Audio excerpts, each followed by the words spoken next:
my vlog, this in their voice. Don't forget to subscribe and like my videos. For today's video, sabihin ko sa inyo how much I paid this room. Only this room.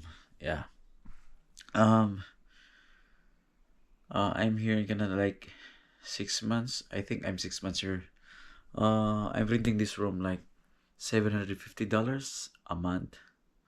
But if you want to convert into my currency in my country, you can rent a condominium.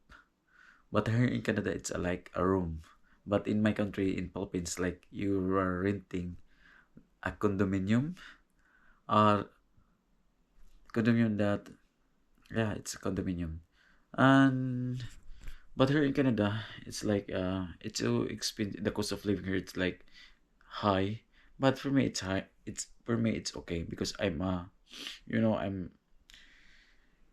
can eat a day, sometimes twice, sometimes once, because yeah, because my time here, like when I go in my work, I wake up like before my work time it's like 4 hours before my time in my work. Then when I got home, like from my work, it's like almost 2 hours. Yeah, that's why sometimes I eat her a day like once a day or 2 times a day. Yeah, ganyan lang yung buhay ko dito. Minsan mahirap pero okay lang. Kaya ganito yung mahal yung mga room for rent dito sa Canada. Pero okay lang kasi kaya naman, 'di ba? Mag-budget lang. But if you're like i-convert mo to peso in my currency in my country, it's a big amount, yeah. But dito ko naman gagastusin yan sa Canada. Kaya ano talaga, budget talaga.